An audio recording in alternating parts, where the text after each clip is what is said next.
Under the shadow of ancient prophecies and broken alliances, an unexpected encounter defies centuries of silence. When the past returns in a gaze, even hatred can be reborn as redemption. Before we begin, like and subscribe so we can keep creating stories like this one. The wind whispered ancient secrets among the old pyramids of Riverdale. The gods watched in silence as destiny wove invisible threads across the sacred valley, uniting souls that should never meet. Something was about to change in the heart of the empire. A forgotten prophecy came to life as the sun slowly descended, staining the majestic structures that stood as witnesses to centuries of glory and sacrifice with blood and gold. She was known simply as the Forgotten Daughter. Emily Walker Blackwell, the second daughter of the governor of Crescent Falls, a young woman whose beauty was eclipsed by the calculated radiance of her older sister Victoria. Where Victoria shined with rehearsed laughter and studied movements, Emily remained in the shadows, her amber eyes lost among the pages of forbidden books and impossible dreams. Her father, Richard Walker, a powerful landowner with political ambitions, barely concealed his disappointment in a daughter who preferred studies to the arts of flirtation. Her mother, Elizabeth Blackwell Walker, of Spanish descent and obsessed with social connections, considered her little more than a necessary family burden to maintain appearances. America of 1876 was burning with transformations. The country, divided between liberals and conservatives, debated while Samuel Thornton consolidated his power. It was an era where old colonial families struggled to maintain their relevance, and new fortunes emerged from mines and estates, redrawing the map of power. In this changing scenario, marriage alliances represented much more than romantic unions. They were pacts of blood and gold that would define the future of the nation. And that's when he arrived in Crescent Falls. The sunset bathed the central plaza with copper tones when the drums announced the arrival of the most anticipated visitor of the year, Nathaniel Harrison Caldwell, direct descendant of one of the oldest families in America, bearer of a surname that dated back to the first settlers and now owner of extensive territories in Pinecrest and Oakwood. At 26, Nathaniel was not only immensely rich and powerful. His proximity to President Thornton gave him an authority that few dared to question. "Mr. Nathaniel Harrison Caldwell," announced the herald as the young man descended from his black carriage, decorated with silver. His presence provoked a reverential silence in the plaza. Tall, with an athletic build forged in horseback rides and hunts, Nathaniel possessed that type of severe beauty that imposed respect even before admiration. His eyes, black and penetrating like polished obsidian, seemed to evaluate every corner, every person, with the precision of a strategist. His raven black hair framed a face with defined features that revealed his mixed heritage, a perfect combination of European nobility and indigenous fierceness.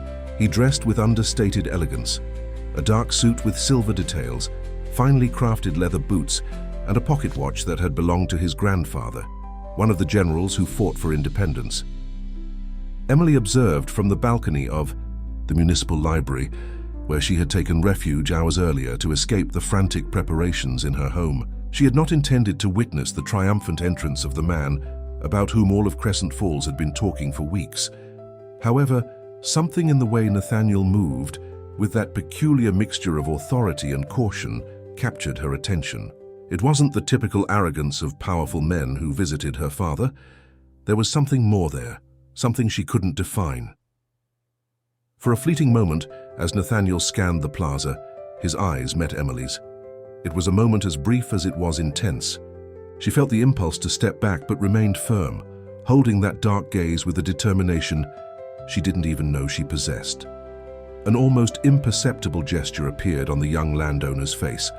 Not a complete smile, but just a flash of recognition.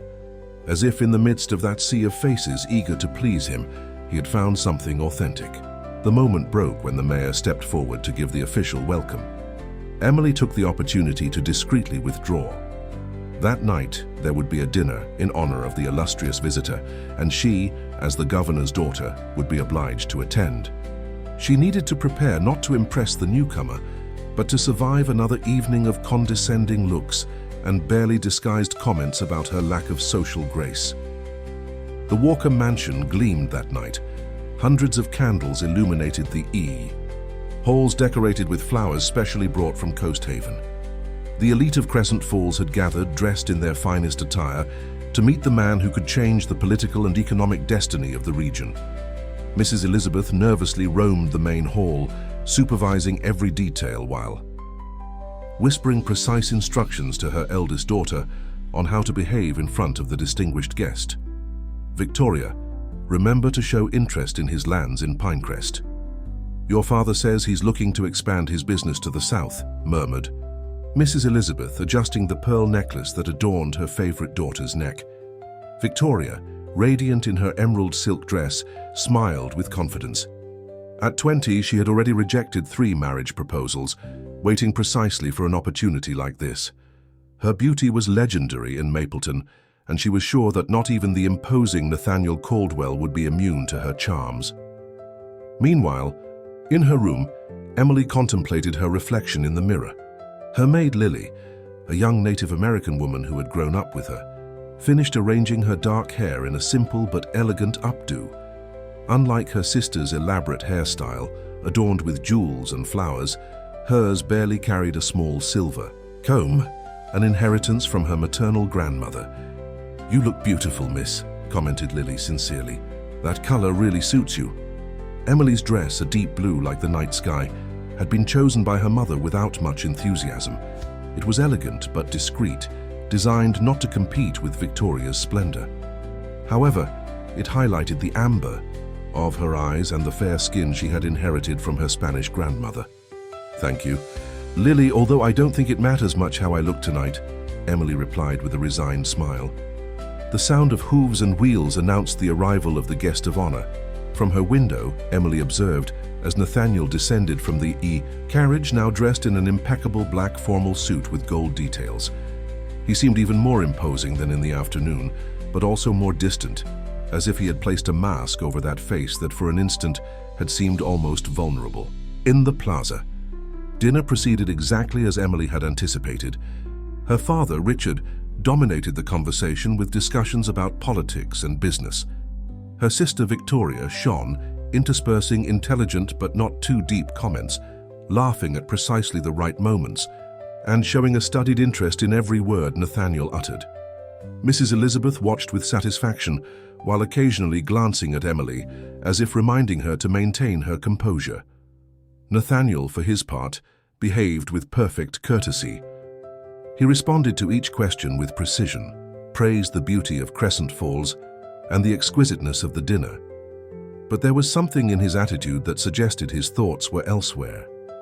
From time to time, his gaze would drift toward Emily, who remained silent at her end of the table, limiting herself to responding briefly when someone directly addressed her. It was during dessert, when the first significant exchange between them occurred. Richard was proudly mentioning the recent acquisition of French books for his personal library. Although, unfortunately, no one in the house seems interested in literature beyond the romantic novels that fascinate the ladies so much, he commented with a condescending smile. "Not all of us share that disinterest, Father," Emily replied in a soft but firm voice. "In fact, I've been reading Victor Hugo in French. Les Miserables is much more than a simple romantic novel." An uncomfortable silence took over the table. Mrs. Elizabeth looked at her daughter with disapproval, while Victoria disguised a mocking smile behind her wine glass. "Miss Emily is right," Nathaniel unexpectedly intervened. "Hugo transcends romance to offer us a profound reflection on justice and redemption. Have you reached the part where Jean Valjean traverses the sewers of Paris?" Emily's eyes lit up with surprise and something akin to gratitude. "I've just started the second part," she responded, "but I've already been deeply moved by Valjean's transformation. It's precisely that transformation that makes the work a classic," continued Nathaniel with genuine interest. "The human capacity to redeem oneself, to find light even after the deepest darkness." For the first time all evening, Emily smiled without reservation. It wasn't just that someone shared her passion for literature. It was the fact that this someone was precisely the man everyone expected would focus exclusively on her sister. The conversation drifted to other topics, but something had subtly changed in the atmosphere. Nathaniel seemed more animated, more present. When finally the gentleman retired to the study to smoke and discuss business matters, and the ladies moved to the music room, Emily felt that the evening had not been completely in vain. What one suspected was that among the guests was a particularly attentive observer. Matthew Angelo Fitzgerald, son of the governor of Maplewood and Nathaniel's former schoolmate in Capital City, followed with growing interest the subtle exchange between his friend and the younger daughter of the Walkers. Unlike others, Matthew knew Nathaniel well enough to recognize when something or someone genuinely sparked his interest. And also, unlike others, Matthew knew what had really brought Nathaniel to Crescent Falls. It wasn't just business or political alliances. There was a darker purpose, a secret that dated back decades and directly involved the Walker family, a secret for which Nathaniel had waited, planned and prepared his revenge for years. As the evening progressed toward its end, Matthew approached Nathaniel discreetly at a moment when no one else could hear them. "I see the younger daughter has caught your attention," he commented in a low voice. "Be careful, my friend. Remember why you've come." Nathaniel slightly tensed his jaw, but maintained an impassive expression. "I know perfectly well why I'm here, Matthew," he responded, coldly. Her conversation about literature changes nothing. Matthew didn't seem convinced. "I'm just reminding you that the Walkers ruined your family. Your father died in misery because of Richard. Don't forget that for a pair of pretty eyes." "I could never forget it," declared Nathaniel in a tone that allowed no reply. But that night, as his carriage advanced through the cobblestone streets of Crescent Falls under the silver light of the moon, Nathaniel Harrison found himself thinking not of his long-planned revenge, but of the brightness that had illuminated Emily's eyes. When speaking of Jean Valjean and redemption, the following days passed in a strange balance between the predictable and the unexpected. As expected, Nathaniel was invited to all the social activities of Crescent Falls. Horseback rides in the morning, lunches at the main estates, visits to historic churches, and musical evenings where young ladies of good families demonstrated their skills with the piano or harp. Victoria Walker shone at each of these occasions, always elegantly dressed, always strategically located to capture Nathaniel's attention. And he, for his part, was perfectly courteous with her, danced when it was expected of him, and praised her musical or equestrian talent as the occasion demanded. But the real exchanges, the conversations that truly mattered, happened on the margins of these social events. An apparently casual encounter at the town bookstore, where Nathaniel recommended to Emily an edition of poems by Anne Bradstreet, a brief chat in the garden during a reception, while the rest of the guests observed a fireworks display. Stolen. Minutes that gradually built a bridge between two souls who, for very different reasons, felt alien to the world around them. For Emily, these moments represented a revelation. She had never before met someone who shared her passion for books, her curiosity about the world beyond the borders of Mapleton, her non-conformity with the restrictive social norms that dictated what a woman should be and do. "Have you ever thought about traveling, Miss Walker?" Nathaniel asked her one afternoon as they walked through the gardens during a party at the mayor's estate. They had discreetly moved away from the main group, though not enough to arouse suspicion. "Constantly," she confessed.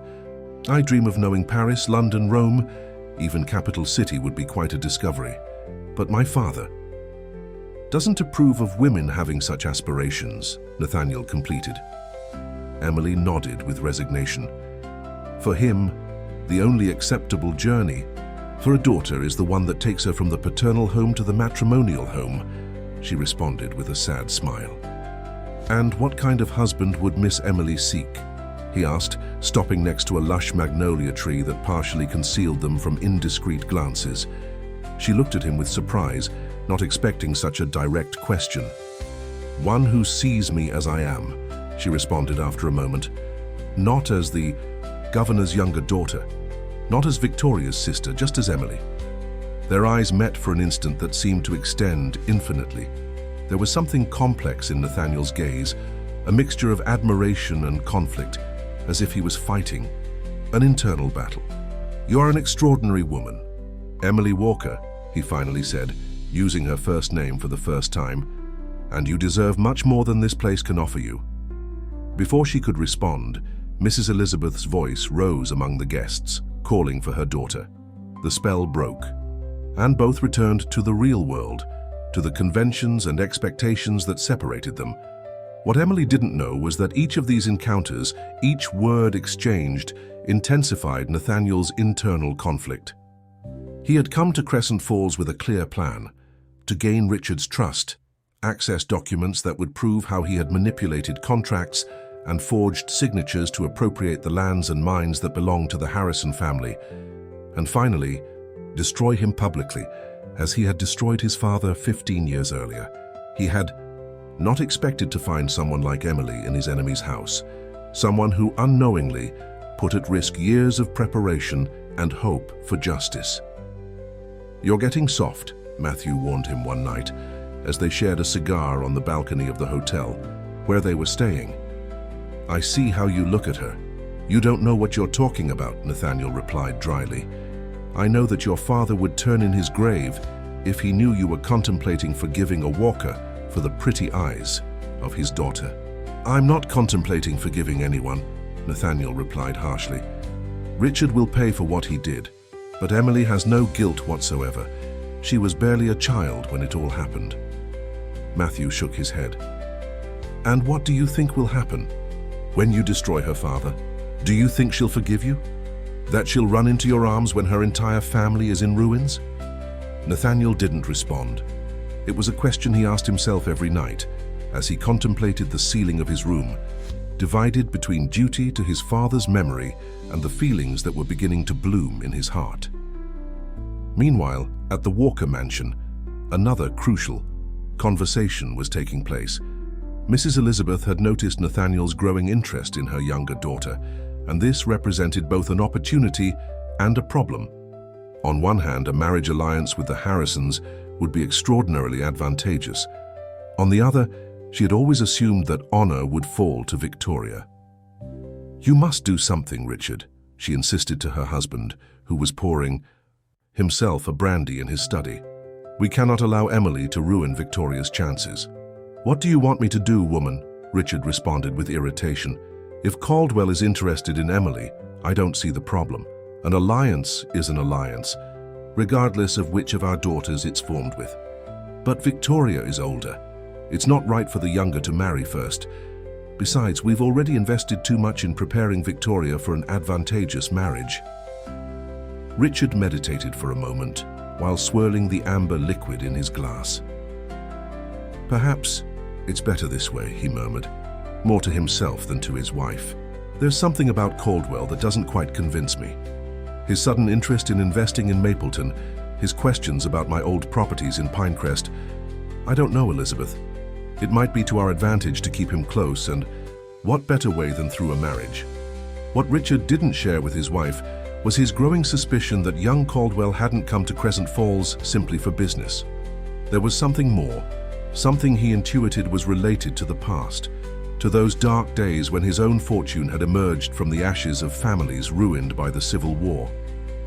The next morning, during breakfast, Mrs. Elizabeth announced that she would organize a ball to celebrate Victoria's birthday, although it was still 3 weeks away. "It will be the social event of the year," she declared with artificial enthusiasm. "We'll invite the best families from Mapleton and even from Maplewood and Coast Haven." Emily observed how her sister received the news with a satisfied smile. She knew perfectly well that this ball was a strategy to consolidate the relationship between Victoria and Nathaniel. "Emily, dear," continued Mrs. Elizabeth, turning to her younger daughter, "I'll need your help with the organization. I know you have good taste for decoration." "Of course, Mother," Emily responded, aware that this was Mrs. Elizabeth's way of keeping her busy and away from Nathaniel during the preparations. But destiny had other plans.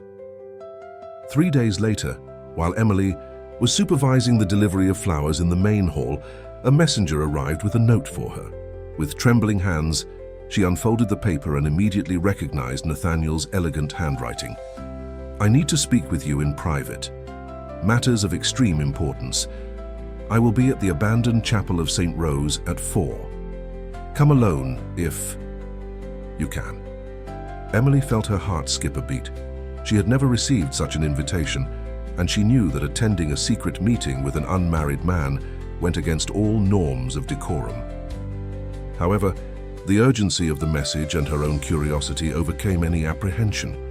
She managed to slip away from the mansion with the excuse of visiting the library, and instead headed to the small ruined chapel located on the outskirts of Crescent Falls. It was a forgotten place, partially covered by vegetation, which had been abandoned decades ago after a fire. Nathaniel was already there when she arrived, nervously pacing between the semi-ruined columns. Upon seeing her, his face briefly lit up, but he quickly regained his grave expression. "Thank you for coming," he said, approaching her but maintaining a respectful distance. "I know that what I've asked of you goes against all conventions." "It must be something truly important to risk my reputation and yours," she responded, trying to make her voice sound firm despite the tumult of emotions she felt. Nathaniel took a deep breath, like someone preparing to jump into the void. "Emily, what I'm going to tell you will forever change the way you see me. You'll probably hate me, and I'll accept that, but I cannot go on without being honest with you." She looked at him with growing concern. "You're scaring me, Mr. Caldwell," he smiled bitterly. "Do you know why I really came to Crescent Falls? It wasn't for business nor for politics. I came for revenge." And then, as the afternoon light filtered through the semi-ruined roof of the chapel, Nathaniel Harrison revealed the true story that united his fate with the Walker family. He told her how his father, Anthony Harrison, had been a prosperous landowner in Pinecrest, owner of fertile lands and silver mines. How during the Civil War, Richard Walker, then an ambitious young man with political connections, had maneuvered for the Harrison properties to be confiscated, falsely claiming that they supported the wrong side. How he had falsified documents, bribed judges, and finally acquired those same lands for a fraction of their value. "My father died ruined and dishonored," concluded Nathaniel, his voice laden with emotion contained for years. "His last wish was for me to recover what was unjustly taken from us. I've spent years gathering evidence, building my own fortune, gaining political influence, all for this moment." Emily had listened to the account with growing horror, not because she doubted its veracity, but because deep in her heart she knew it was true.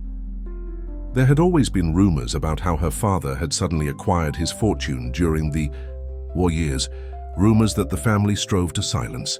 "Why are you telling me this?" she finally asked, her voice a mere thread. Nathaniel took a step closer, looking directly into her eyes.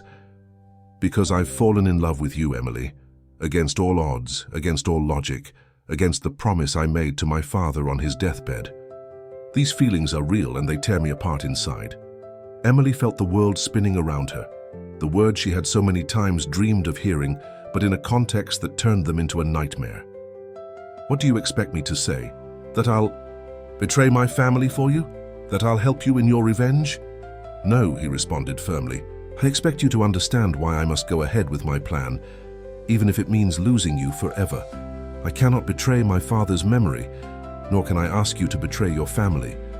That's why we must say goodbye now, before our feelings drag us deeper into inevitable suffering." Silent tears began to slide down Emily's cheeks. "Is that all? You confess your love to me, and in the same breath you say goodbye?" "It's the most honorable thing I can do," he responded, fighting against the impulse to embrace her, to console her. "In 3 days I will present the evidence against your father to the governor and judicial authorities. By then I will have left Crescent Falls." Emily turned around, unable to keep looking at him. Her mind was a whirlwind of contradictory thoughts. On one hand, she felt loyalty towards her family, despite the coldness with which they had always treated her. On the other, the revelations about her father's actions had deeply shocked her. "I need time," she finally said. "Time to think, to assimilate all of this." "Time is precisely what we don't have," responded Nathaniel with sadness, "but I will respect your decision. I'll be here tomorrow at the same time, in case you wish to see me one last time." Emily nodded slightly and walked away with uncertain steps among the ruins, leaving Nathaniel alone with his divided conscience and a heart that, for the first time in years, feared the future more than the past. That night, neither of them could sleep. Emily, locked in her room, went over and over Nathaniel's revelations, trying to reconcile the image of the father she knew with the ruthless man he had described. She remembered fragments of half-heard conversations, documents she had seen in her father's office, names of Pinecrest families that no longer figured in American society. Could it all be true? That the fortune and position of the Walkers had been built on the misfortune of others? And if so, what was her responsibility in it? Meanwhile, in his hotel room, Nathaniel contemplated the documents he had meticulously gathered over the years. Letters, contracts, testimonies, everything necessary to prove Richard's guilt. His original plan had been simple: present this evidence to the judicial authorities and watch as the Walkers' world crumbled. Now, however, he couldn't help but think of the suffering this would cause Emily. At dawn, Nathaniel made a decision. He wrote an extensive letter explaining the entire situation and attached copies of the most important documents. He called his trusted servant Sebastian, a man who had faithfully served him since he was a boy. "Take this to Judge Wilson," he instructed, handing him a sealed package. "If I don't return in 3 days, you must deliver it to him personally." "If you don't return..." "Sir?" asked Sebastian with concern. "Where will you go?" "I have pending matters that could prove dangerous," responded Nathaniel evasively. Meanwhile, at the Walker mansion, the day passed with the usual agitation of preparations for the ball. Victoria tried on dresses, Mrs. Elizabeth supervised the menu with the cook, and Richard reviewed the guest list in his office. No one paid much attention when Emily announced she would go out to buy some books at the bookstore. The plaza clock marked 5 minutes to 4 when Emily arrived at the abandoned chapel. Her heart was beating so strongly that she feared it might be heard between the ancient, crumbling walls. She had made a decision, although she herself wasn't sure what it was, until she saw Nathaniel waiting for her, his face tense with uncertainty. "You came," he said, and there was something so vulnerable in his voice that Emily felt her heart contract. "I need to know the whole truth," she responded, approaching until she was just a few steps away. "Not just about my father, but about your intentions." Nathaniel nodded gravely. "Ask what you want to know. I'll answer with absolute honesty. If you present that evidence, what will happen to my father? He will face charges of fraud, forgery, and misappropriation. He'll probably go to prison and lose much of his fortune. And my mother, my sister. Society is cruel to families, fallen into disgrace," admitted Nathaniel. "But your mother comes from a respectable family. They could return to Coast Haven with her relatives." Emily was silent for a moment, assimilating the implications. "And me? What place would I have in your revenge plan?" Nathaniel took a step toward her but stopped, as if fearing that a closer approach would break his resolution.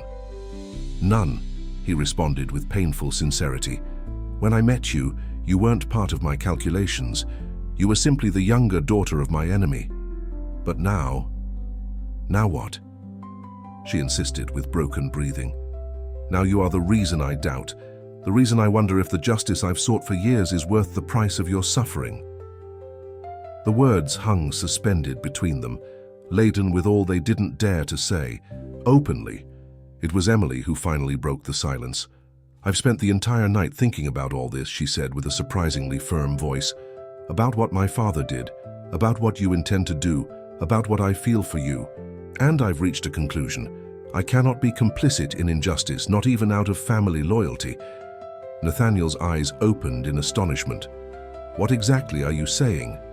"That there are documents in my father's office. Letters, contracts, account, books. If what you say is true, you'll find more evidence there."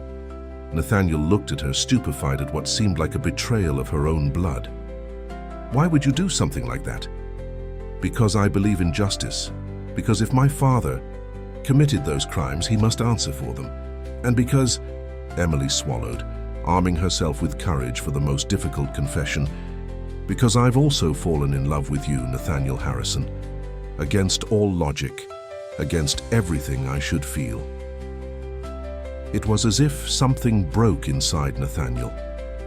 The armor he had built over the years to protect himself from pain, to keep his hatred alive, crumbled before those words. Unable to contain himself any longer, he took her in his arms and kissed her with all the passion, desperation and longing he had repressed since their eyes first met in the plaza. The kiss, fiery and sweet at the same time, prolonged until both were breathless. When they finally separated, the reality of their situation returned to impose itself with all its harshness. "This only makes everything more difficult," murmured Nathaniel, gently caressing Emily's face with the back of his hand. "How can we be together after all that will happen?" "I don't know," she confessed, "but I know I don't want to live in a lie. I cannot continue respecting a father who built his fortune on the suffering of others. Nor can I give up what I feel for you." The sound of approaching hooves interrupted their conversation. Through a broken window, they saw a rider approaching the chapel at full speed. It was Matthew Fitzgerald. "Nathaniel," he called urgently, while dismounting. "Richard knows everything. Someone must have betrayed you." Nathaniel instinctively pushed Emily behind him in a protective gesture. "What are you talking about?" he asked, tense. "This morning, Richard has sent urgent telegrams to Capital City. He's mobilizing his political contacts, and he's hired armed men. They're looking for you, Nathaniel, for you and those documents." "How did you find out?" "I have my own contacts at the telegraph office," responded Matthew, and then he noticed Emily's presence. His expression hardened. "I see you're not alone. Is she also involved in this?" Before Nathaniel could respond, Emily stepped forward. "I'm here of my own free will, Mr. Fitzgerald. And no, I haven't betrayed Mr. Harrison. In fact, I came to warn him that my father has been acting strangely these days, reviewing old documents and speaking alone with men who had never before visited our house." Matthew studied her with distrust. "If this is a trap—" "It's not," interrupted Nathaniel firmly. "I trust her." "Then we need to act quickly," urged Matthew. "I've prepared 2 additional horses. We can leave for Lakeside right now, and from there take the train to Coast Haven. I have a ship waiting at the port that can take us to Charleston." Nathaniel looked at Emily, torn between his safety and the idea of separating from her. "Come, so with us," he proposed impulsively. "It's not safe for you to return home now. Your father might suspect that you know something." "Are you crazy?" exclaimed Matthew. "Taking the daughter of our enemy with us? What if she's part of his plan?" "She's not," insisted Nathaniel. "Besides," continued Matthew, ignoring his intervention, "have you thought about what it would mean for her reputation? Running away with a man, without a chaperone, without her family's consent? She would be ruined forever." Emily knew that Matthew was right. Such a decision would not only make her a social pariah, but would confirm any accusation of complicity if her meeting with Nathaniel was discovered. "I can't leave like this," she finally said. "I too, but I can't go back home and pretend I don't know anything either. My father would immediately notice something strange." "There's a third option," intervened Matthew after a moment of reflection. "The Convent of the Sacred Heart. My aunt is the Mother Superior. You could take refuge there for a few days while we resolve this." It was an imperfect solution, but the only viable one in those circumstances. They agreed that Matthew would escort her to the convent while Nathaniel headed south to mislead Richard's men. They would meet in Lakeside in 3 days when the situation had cleared up. The farewell was as brief as it was intense. One last kiss, a whispered promise, and the devastating sensation that they might never see each other again. "I'll find you," swore Nathaniel, holding Emily's face between his hands. "No matter what happens, no matter how long it takes." "I'll wait for you," she responded, "but I won't sacrifice the truth for our happiness. Promise me you'll do the right thing, not just for revenge, but for justice." Nathaniel nodded solemnly, understanding the moral weight of her request. As Emily rode toward the convent alongside Matthew, and Nathaniel moved away in the opposite direction, none of them could imagine the events that would unfold in the coming hours, nor the high price they would have to pay for that impossible love born among the shadows of a turbulent past. The Convent of the Sacred Heart rose austere and silent on the outskirts of Crescent Falls, its thick stone walls offering protection not only from worldly dangers, but also from indiscreet glances. The Mother Superior, Mary Augusta Fitzgerald, received her nephew and Emily in her office with a mixture of concern and curiosity. "Matthew, it's been years since you set foot in this sacred place," commented the elderly nun with certain severity. "It must be an extremely serious matter to bring you here, and with a young lady of high society, no less." Matthew explained the situation with caution, omitting certain compromising details and emphasizing the danger Emily was in. "I understand," the Mother Superior finally said, observing the young woman with penetrating eyes. "And you, Miss Walker, do you understand that by accepting refuge here, you commit to following our rules? There will be no communication with the outside without my knowledge, and you must participate in convent life like any other postulant." "I understand and accept it, Mother," Emily responded with humility. "I deeply thank you for your protection in these difficult moments." The Mother Superior nodded, apparently satisfied with her attitude. "Good. We will assign you a cell and appropriate clothing. As for you, Matthew, I suggest you leave immediately. It's not advisable for you to be seen around the convent."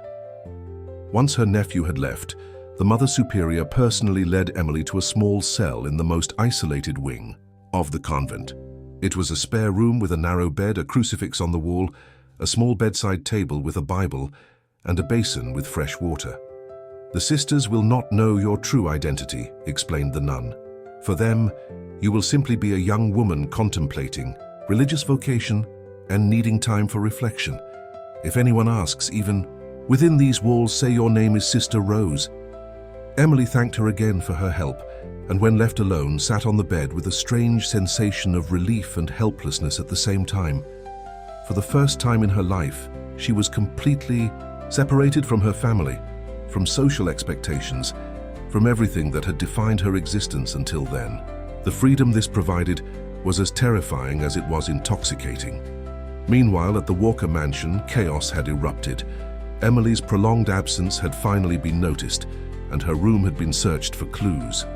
Her maid, Lily, brutally pressured by Richard, had confessed that the young miss had mentioned the bookstore, but upon sending servants to look for her, they found no trace of her. "This is Harrison's doing, I'm sure of it," shouted Richard, pacing furiously in his office while Mrs. Elizabeth sobbed in an armchair. "First he tries to destroy me with false accusations, and now he takes my daughter." "False accusations?" asked Victoria, who until then had remained silent, observing the scene with growing suspicion. "What are you talking about, Father? What accusations?" Richard stopped short, realizing his slip. "Nothing that should concern you, daughter. Business matters, misunderstandings of the past, that Harrison is trying to manipulate." But Victoria was not a naive young woman. She had grown up hearing fragments of conversations, noticing her father's reactions to certain names, perceiving the tensions that arose when the lands of Pinecrest were mentioned. Does it have something to do with the Harrison family from Pinecrest, the ones who lost everything during the war? The sudden paleness of Richard was all the confirmation she needed. "Victoria," intervened Mrs. Elizabeth with a trembling voice, "this is not the time to dig up old stories. Your sister is missing, possibly in danger. Or possibly she has discovered the truth about our fortune," replied Victoria with surprising coldness. "She always liked to rummage through Father's books and documents, didn't she? Perhaps she found something she shouldn't have seen." The tense silence that followed these words was interrupted by the arrival of the estate's foreman, who reported that one of the watchmen had seen a young woman matching Emily's description riding toward the outskirts of the city, accompanied by a man. "The direction?" demanded Richard. "North, sir, by the road that leads to the convent of the Sacred Heart." Richard seemed momentarily disconcerted. The convent didn't fit with what he would expect of a romantic elopement, unless... And who was the man? He asked with renewed urgency. "He didn't recognize him with certainty, sir, but he said it could be young Fitzgerald from Maplewood." "Matthew Fitzgerald," exclaimed Richard, understanding illuminating his face with renewed fury. "Harrison's inseparable friend. Of course, they're hiding her while Harrison escapes with the documents." Without wasting another second, Richard ordered his men to prepare. They would divide their forces, Half would go after Nathaniel, who was probably heading south. The other half, led by himself, would go to the convent. While preparations were carried out in the courtyard, Victoria approached her father. "I want to go with you," she declared with determination. "Absolutely not," responded Richard. "This could be dangerous. If Emily is really in the convent, perhaps she'll listen to her sister more than to you," argued Victoria. "Besides, wouldn't it be better for a woman to enter a cloistered convent? You couldn't even get past the visiting room." The reasoning was solid, and Richard finally agreed, not without first warning her to stay close to him at all times and to follow his instructions to the letter. What Richard couldn't imagine was that Victoria had her own reasons for wanting to find her sister, reasons that had little to do with fraternal concern. Miles away, Nathaniel rode at full speed along secondary roads, avoiding the main routes where ambushes might await him. He had sent Sebastian by another path, with a portion of the documents as a precautionary measure. If one of them was captured, the other could still complete the mission. But his thoughts were not on the documents or the revenge he had pursued for so many years. They were with Emily, in the safety of the convent, in the promise they had exchanged, in the uncertain future that awaited them. For the first time since his father's death, Nathaniel Harrison wondered if there existed a different path, one not paved with hatred and retribution, but with justice and forgiveness. Not a forgiveness that would exonerate Richard from his crimes, but one that would free Nathaniel himself from the chains of resentment that had defined his life for so long. The sun was beginning to set when he reached a crossroads. To the south stretched the route to Lakeside, to freedom, to the realization of his original plans. To the west, a more dangerous but shorter path that could take him back to Crescent Falls, to the convent, to Emily. Nathaniel halted his horse, looking alternately at both paths, while the twilight light bathed the landscape in reddish tones. The decision he would make at that moment would define not only his destiny, but also Emily's and that of all those involved in that story of justice, vengeance, and redemption. With a tug of the reins, he turned his mount and galloped off along the western road back to Crescent Falls, ignoring the inner voice that warned him of the dangers that awaited him. Something told him Emily would need him, and he wasn't willing to fail her. As night fell over Mapleton, the different pieces of that complex game of destiny moved inexorably toward a confrontation that would forever change the lives of all involved. The rain began to fall heavily when the contingent led by Richard arrived at the gates of the convent. The drops furiously hit the stone walls like an omen of the storm that was about to break out within those sacred precincts. Richard, soaked, and with his face contracted in anger, pounded on the heavy wooden door with the handle of his whip. "Open in the name of civil authority," he demanded when a small window opened, revealing the wrinkled face of the doorkeeper. "The convent is closed at this hour, sir," responded the elderly nun firmly. "If you wish to speak with the Mother Superior, you must return tomorrow after the morning mass." "I have no time for religious protocols," snapped Richard. "I have reason to believe that my daughter, Emily Walker, is here against her will. I demand to see her immediately." The doorkeeper closed the window without responding, leaving Richard and his men under the relentless rain. Minutes later, the door partially opened, and the severe face of the Mother Superior appeared in the gap. "Mr. Richard Walker," she said in a tone that mixed courtesy and disdain, "your shouting disturbs the peace of our sisters. What urgent matter brings you to our humble convent at this hour?" "My daughter, Mother, Emily Walker. I know she is here, and I demand to see her right now." The nun maintained her impassive expression. "We have several novices and postulants under our care, Mr. Walker, but we do not receive young women against their will, if that's what you're suggesting." "I'm not suggesting anything," he replied, increasingly impatient. "I'm stating that my daughter has been brought here as part of a conspiracy against my family, and if you don't allow me to enter to verify it myself, I will return with a judicial order and soldiers." The threat seemed to have an effect, as the Mother Superior, after a brief pause, opened the door completely. "You and your daughter may enter," she conceded, pointing to Victoria.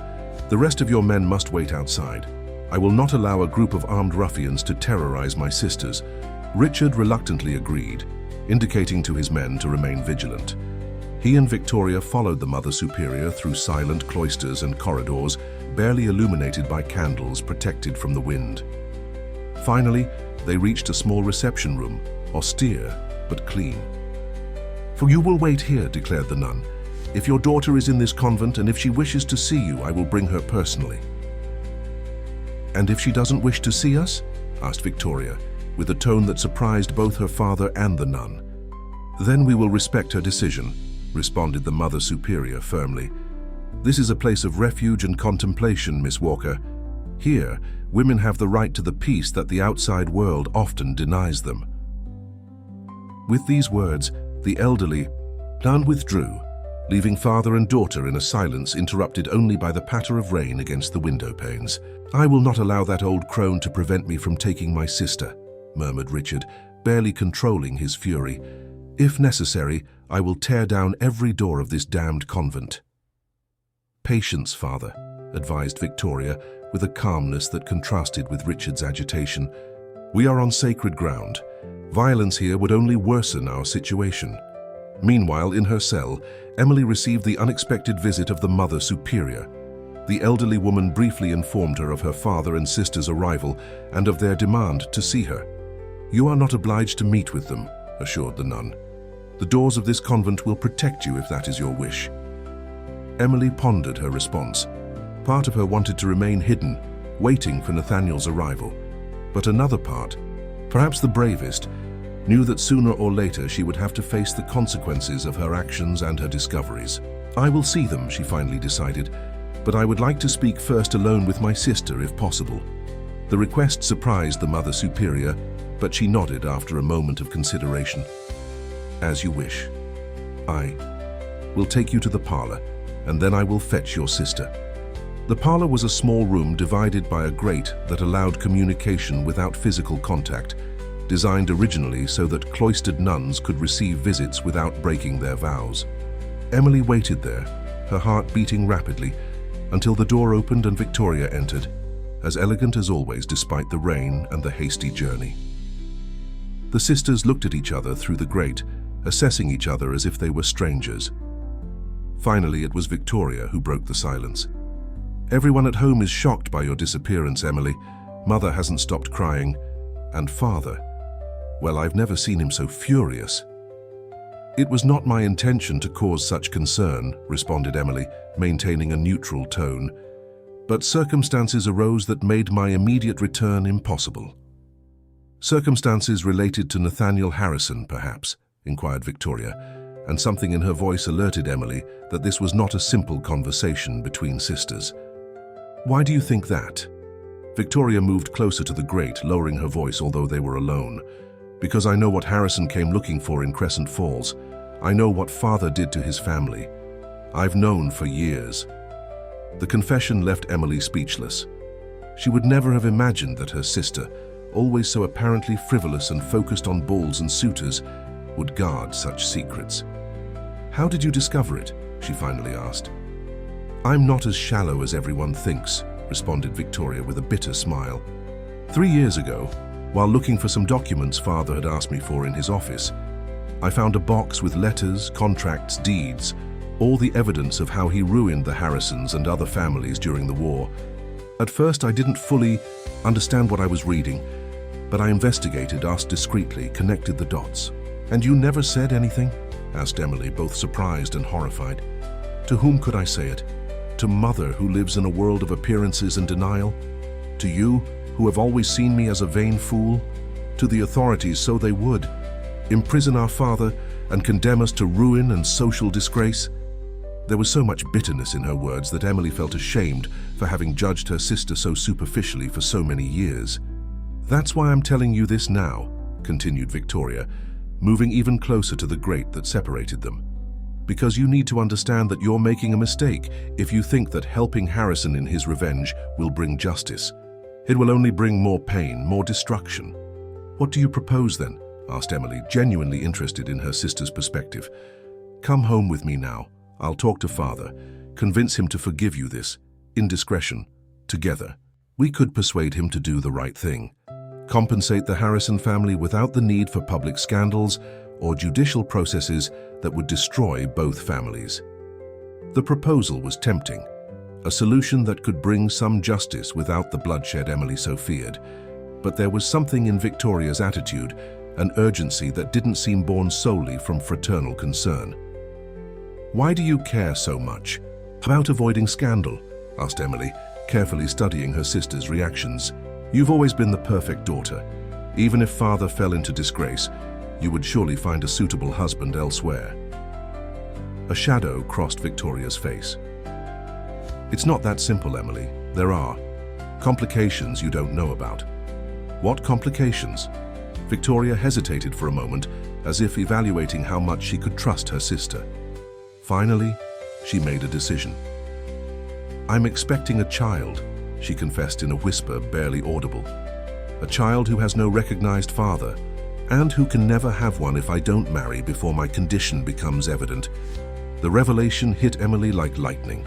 Her perfect, immaculate older sister, the pride of the Walker family, carried in her womb the evidence of a clandestine love. "Who?" she began to ask, but stopped when she saw the expression of pain on Victoria's face. "Someone who cannot marry me, no matter how much we both desire it. Someone whose position and vows absolutely prevent it." Emily understood immediately.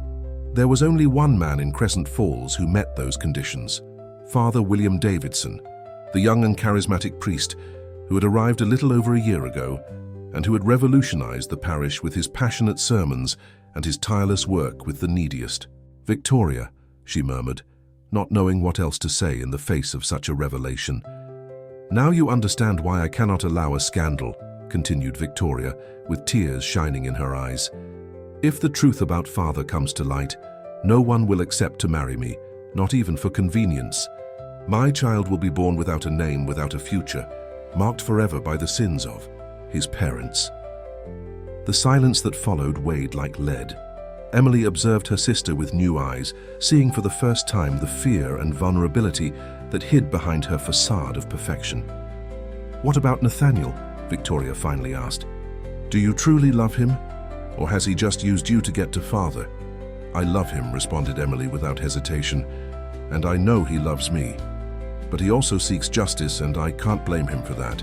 "Justice and revenge are often confused, sister," warned Victoria, "and the price of both is usually too high."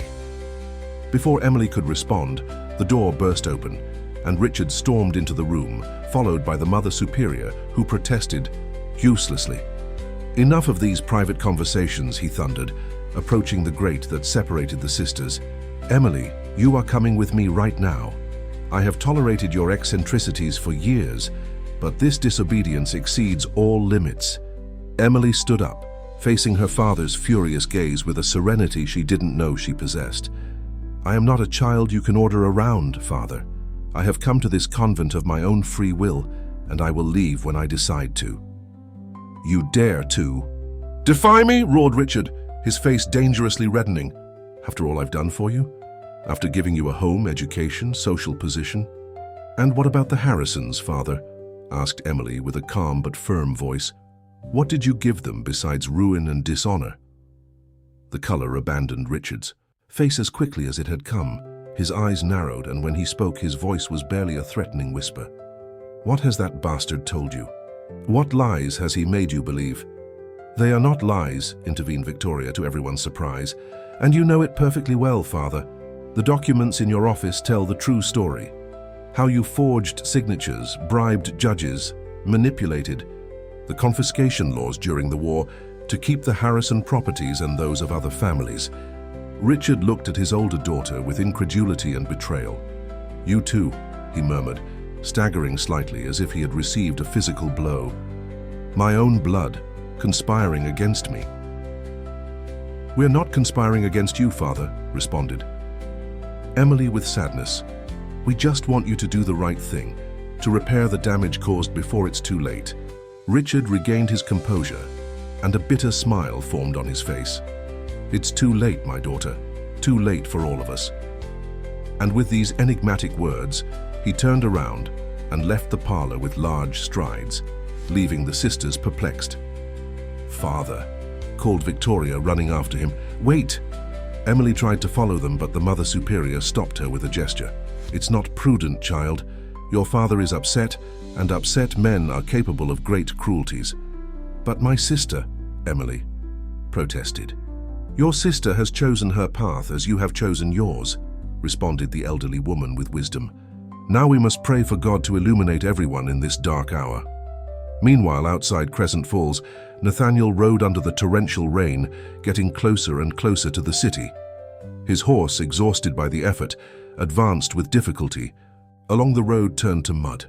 The wind lashed his face, and the darkness made visibility difficult, but an iron determination drove him forward. It had not been a rational decision to return.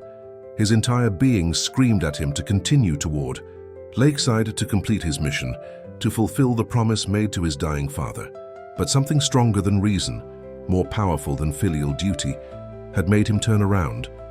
The love he felt for Emily, a love that had been born against all logic and that now defined his existence with more force than the hatred he had nourished for so long. A lightning bolt momentarily illuminated the road, revealing a group of riders approaching from the opposite direction. Nathaniel pulled on the reins, stopping his mount and seeking refuge among the trees at the edge of the road. The riders passed by, and in the light of another lightning bolt, Nathaniel recognized Richard Walker at the head of the group, accompanied by his older daughter and several armed men. A grim premonition seized him. If Richard and Victoria were returning from that direction, it meant they had been at the convent. Had they found Emily? Had they forced her to return with them? Or had something worse happened? With renewed urgency, Nathaniel spurred his horse, abandoning all caution. He had to reach the convent as soon as possible to make sure Emily was safe. In his haste, he did not notice that one of Richard's men had stayed behind, watching the road. When he saw a solitary rider passing at full speed toward the convent, he immediately suspected and galloped back to inform his boss. "Mr. Walker," he shouted, reaching the group. "A rider is headed for the convent. I think it could be Harrison." The news transformed Richard's face. Sinister smile replaced his defeated expression. "It seems our young avenger has decided to make things easier for us," he commented, extracting a pistol from his jacket and checking the charge. "Return with me. Tonight we will settle all outstanding." "That counts." "Father, no," exclaimed Victoria, trying to grab the reins of his horse. "There has been enough hatred and violence. We can resolve this another way." "There is no other way now, daughter," responded Richard, freeing his reins from Victoria's grip. "Some conflicts can only be resolved with blood. It's the law of our America." And with these words, he turned his horse and galloped back toward the convent, followed by his men. Victoria, after a moment of doubt, also turned her mount and followed them, silently praying that she could prevent the tragedy she saw approaching. At the convent, Emily had convinced the Mother Superior to allow her to wait in the small chapel instead of returning to her cell. She needed the comfort of a sacred space, a place to order her thoughts and decide her next step. The chapel was in penumbra, illuminated only by the trembling glow of votive candles and occasional lightning that filtered through the stained glass windows. Emily knelt before the altar, but she wasn't praying. She was thinking of Nathaniel, of her father, of her sister, of lives intertwined by destiny and marked by decisions made long before she was born. The sound of the door opening startled her. She turned, expecting to see the Mother Superior, but instead found Nathaniel, soaked and panting, his face marked by concern and relief upon seeing her. "Emily," he murmured, advancing toward her as if fearing she was an apparition that might vanish. "Nathaniel," she responded, standing up and running to meet him. "What are you doing here? You should be on your way to Lakeside." "I couldn't leave," he confessed, taking her hands in his. "Not without making sure you were safe. And now more than ever, I'm glad I returned. Your father and his men were on the road, heading to Crescent Falls." "They were here," explained Emily. "My father, Victoria. They wanted to take me with them, but I refused. And then, oh, Nathaniel, so many things have happened that I don't know where to start." Nathaniel's expression tensed. "We don't have time for explanations now," he said, looking toward the door with uneasiness. "If you refuse to leave with your father, he'll return with more men, with judicial orders, with whatever is necessary. to get you out of here and to stop me." "What are we going to do?" asked Emily, the reality of their situation hitting her with renewed force. "We must leave immediately," responded Nathaniel. "I have 2 horses prepared in the grove behind the convent. We can ride all night and reach Lakeside before dawn. From there, we'll take the train to Coast Haven. And then? Cuba, perhaps, or even further, where your father can't reach us, where we can start a new life, free from the past." The proposition was at once terrifying and wonderful, to leave behind everything known, to venture into an uncertain future with the man she loved. But the image of Victoria, with her secret and her desperation, intervened in her thoughts. "I can't abandon my sister," she finally said. "She's in trouble, Nathaniel. She needs my help." "What kind of trouble?" he asked, confused. Before Emily could respond, the sound of hooves and altered voices reached them. Through the stained glass windows, they saw torches approaching the convent. "It's too late," murmured Nathaniel, extracting a pistol from his belt. "They've returned, and this time they won't leave without what they came for." "There must be another way," insisted Emily, grabbing his arm. "My father is furious, but he's not a murderer. We can reason with him." Nathaniel looked at her with a mixture of tenderness and determination. "Your father destroyed my family without mercy, Emily. He won't stop until he destroys me too. And now that you've taken my side, I fear his anger will fall on you as well."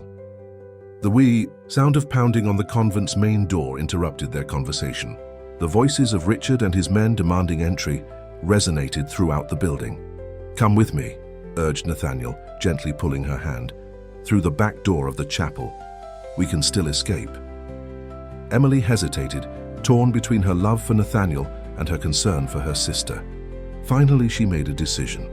"I'll go with you," she said. "But first I must speak with my father.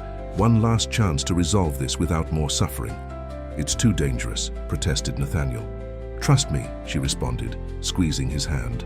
"If I don't try, he'll pursue us to the ends of the earth, and we'll never have peace." Nathaniel wanted to continue objecting, but something in Emily's gaze stopped him. This was not the timid and resigned young woman he had met weeks ago. She was a strong woman, determined to face her destiny with dignity and courage. "All right," he finally conceded, "but I'll be close watching. At the first sign of danger, I'll intervene." Emily nodded, grateful. Together they left the chapel and headed toward the convent's central courtyard, where the Mother Superior, flanked by several nuns, confronted Richard and his men. "For the last time, I demand to see my daughter and that criminal who has corrupted her," Richard vociferated, ignoring the nuns' protests about the sanctity of the place. "Here I am, Father," announced Emily, advancing toward the center of the courtyard with a firm step, while Nathaniel remained in the shadows of a nearby cloister. "There's no need for threats or disturbing the peace of this sacred precinct." Richard turned to her, and his face transformed upon seeing she came alone. "Where is Harrison?" he demanded. "We know he entered the convent."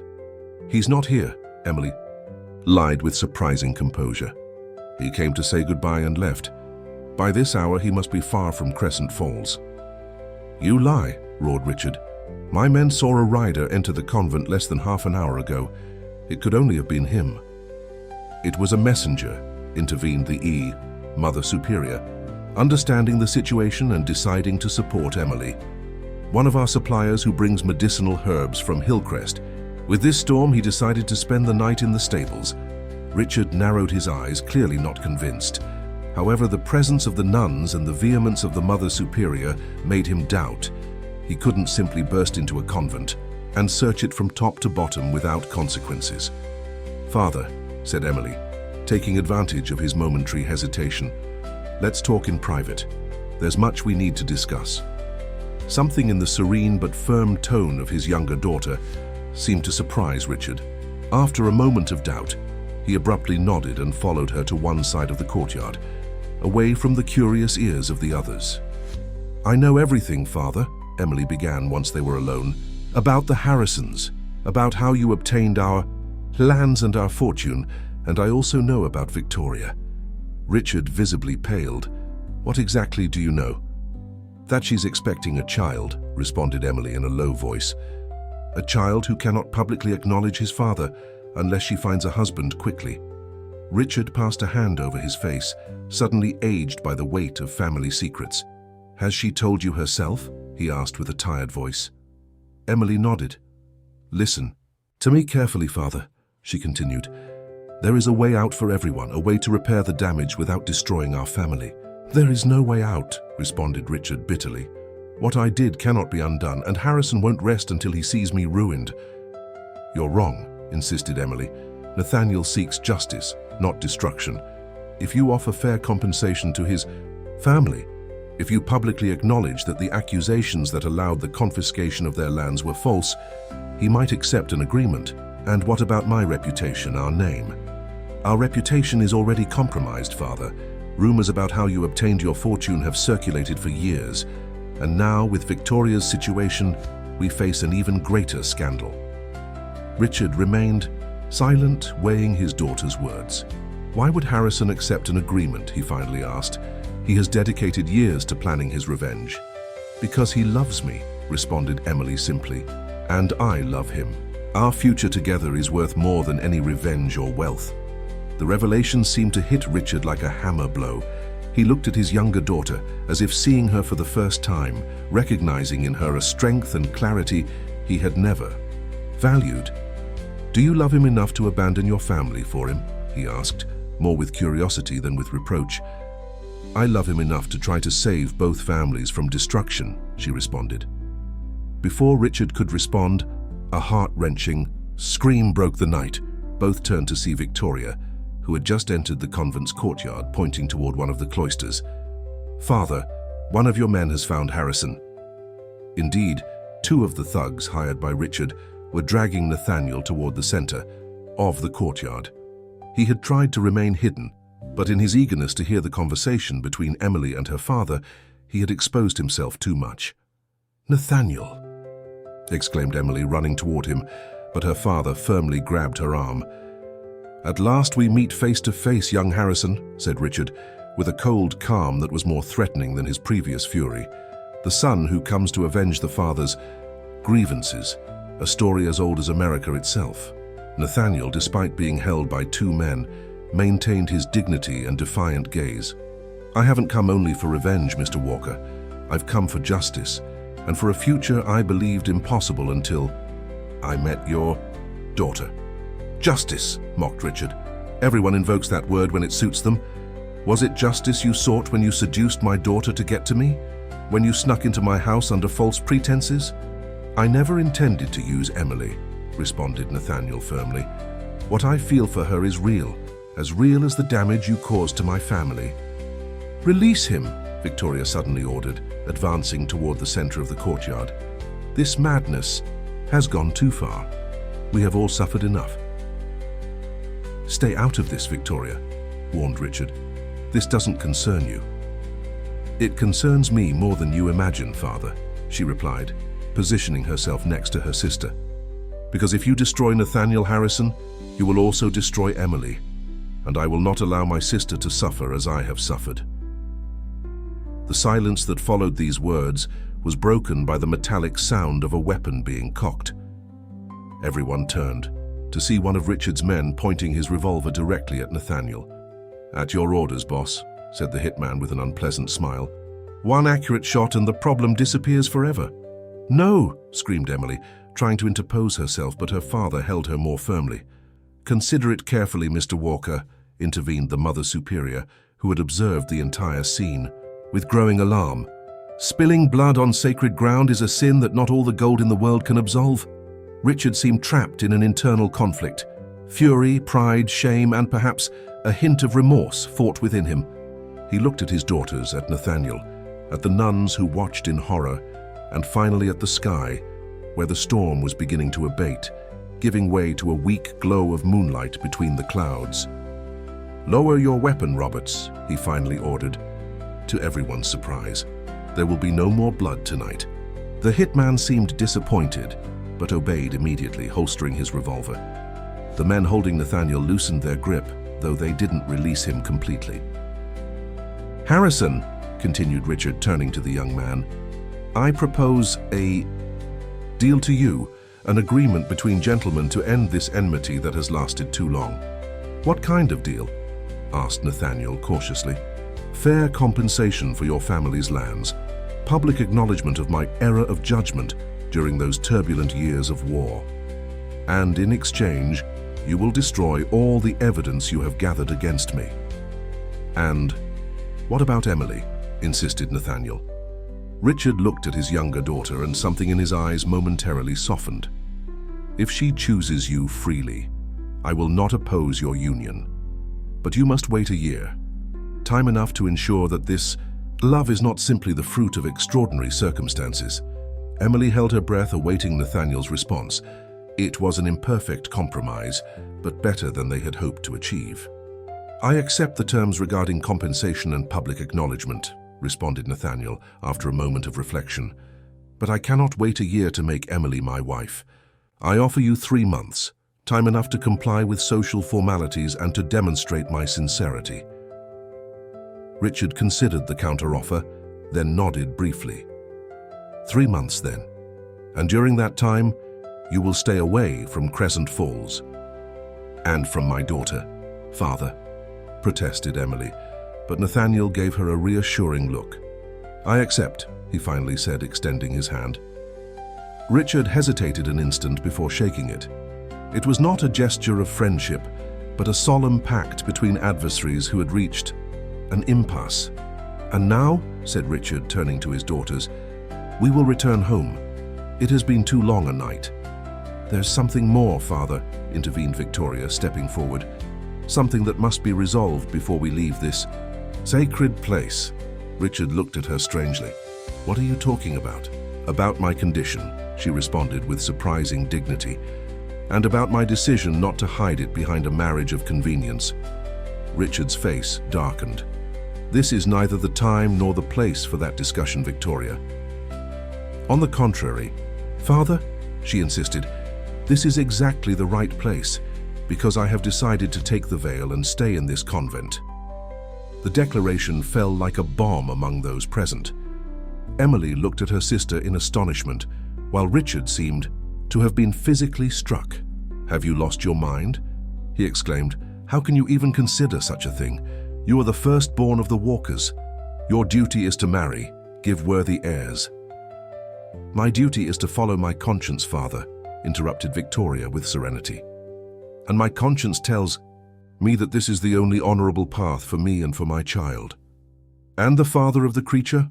asked Richard, though by his expression it was evident he already suspected the answer. "He has taken his own vows before God," responded Victoria. "Vows he cannot break without condemning himself, and I would not ask such a sacrifice of him." A heavy silence fell over the courtyard. The nuns present lowered their gaze, understanding the magnitude of the veiled confession.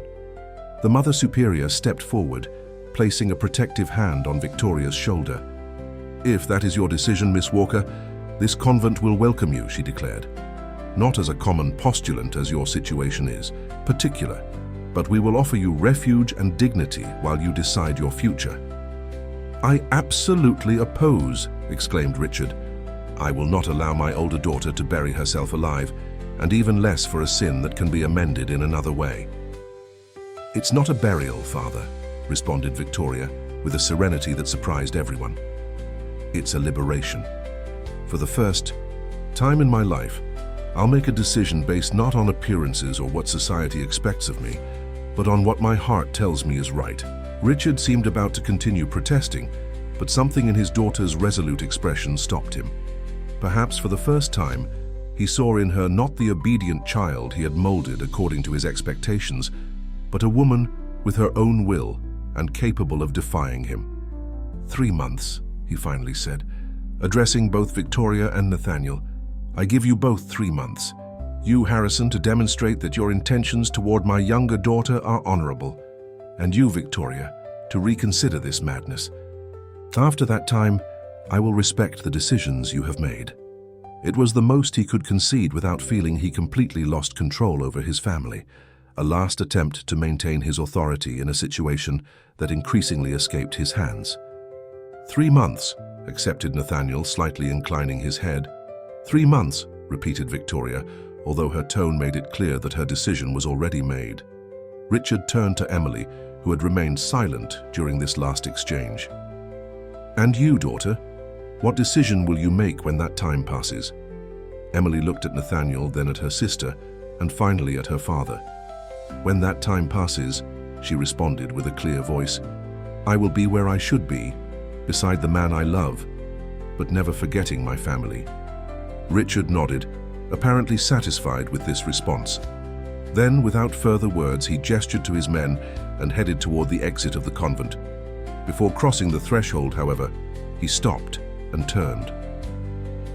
"I'll see you in 3 months. Harrison," he said with a tone that was both a promise and a warning, "don't disappoint me."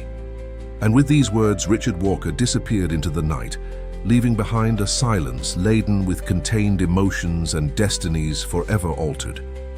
The farewell between Nathaniel and Emily was brief but intense, with the nuns maintaining a discreet but vigilant distance. The lovers had just a few minutes to exchange promises and a last kiss before separating for what would be the 3 longest months of their lives. "I'll write to you every day," promised Nathaniel, holding Emily's hands in his. "And I'll wait for each letter like one who waits for dawn after the darkest night," she replied, struggling to contain her tears.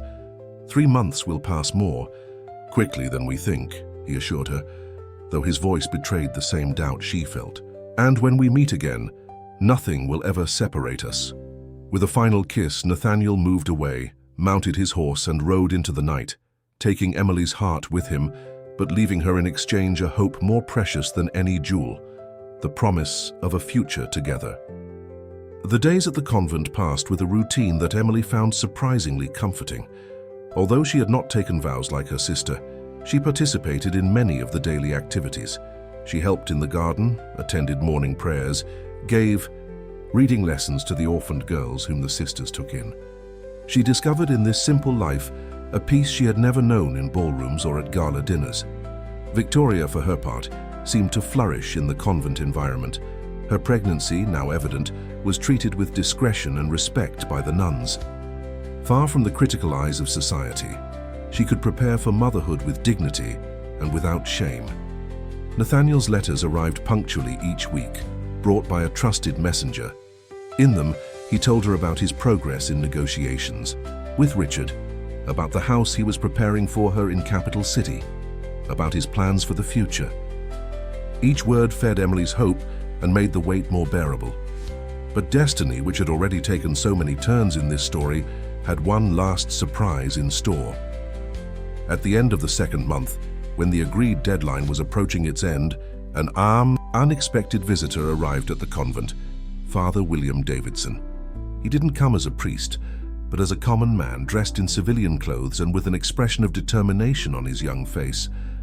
"I've come to see Victoria Walker," he declared to the doorkeeper, who, recognizing him, ran to inform the Mother Superior. The news of his arrival caused a stir in the convent. Everyone knew, although nobody openly mentioned it, who the father of the child Victoria carried in her womb was. His presence there could only mean one thing: he had made a transcendental decision.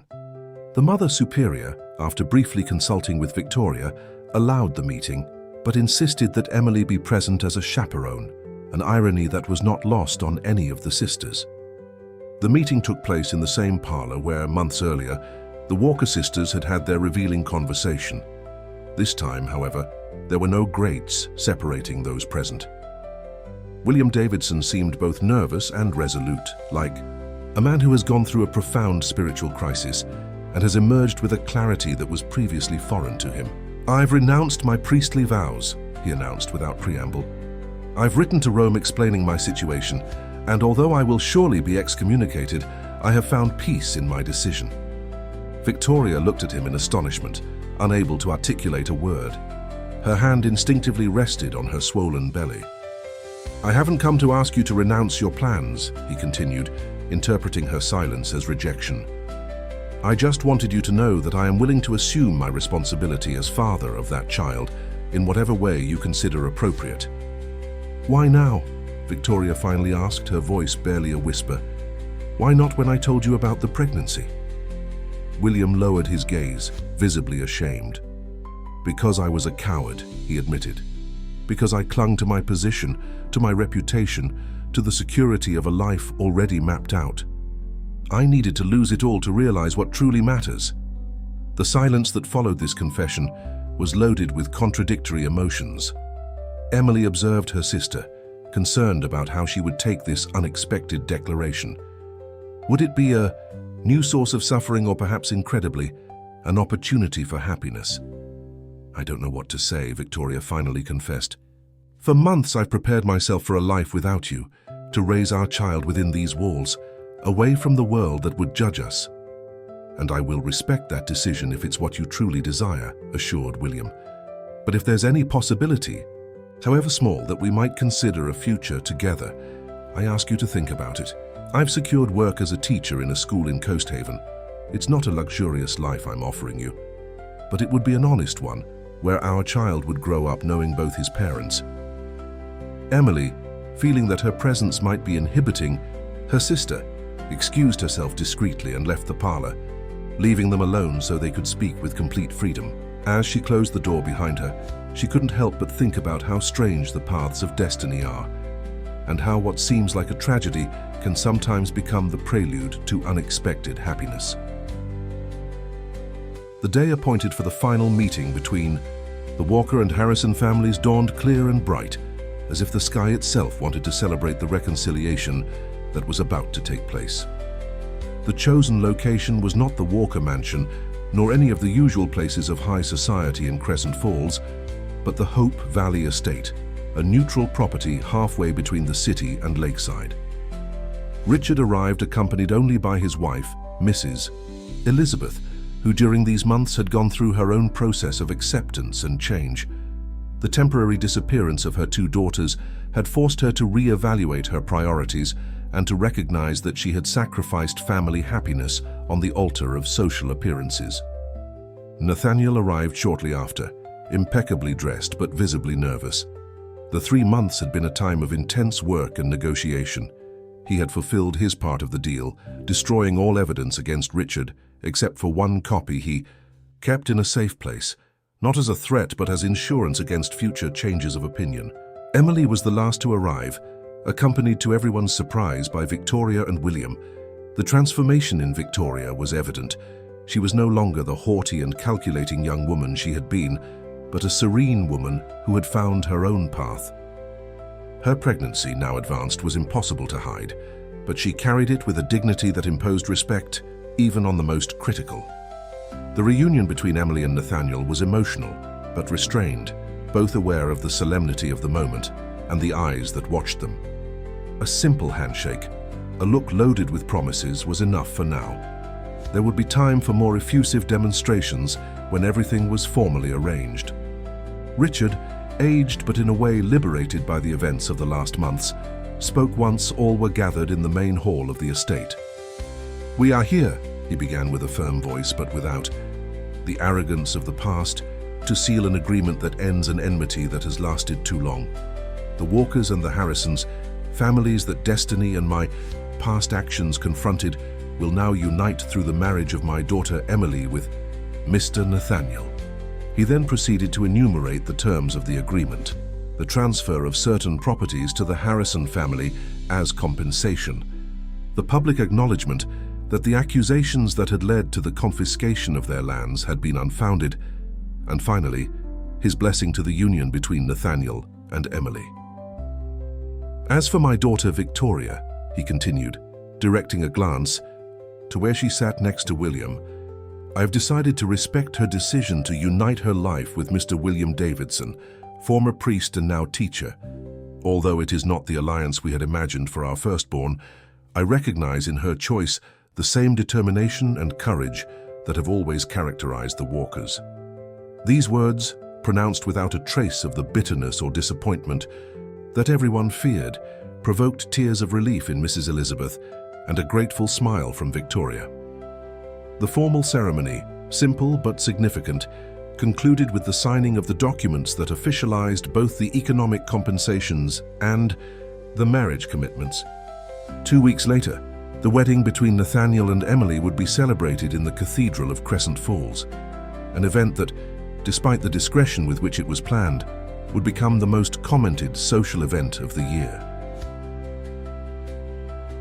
Victoria and William opted for a much more intimate ceremony, almost secret, before departing for Coast Haven to begin their new life, far from the rumors and prejudices of Crescent Falls. The child they were expecting would be born in their new home, with a name and a future ensured, the fruit not of scandal but of love that, against all odds, had survived the most difficult tests. The night before her wedding, Emily was in the garden of the Walker mansion, contemplating the stars and reflecting on the extraordinary path that had led her to this moment. Nathaniel, who had been invited to dine with the family as part of the pre-wedding celebrations, found her there and sat silently beside her.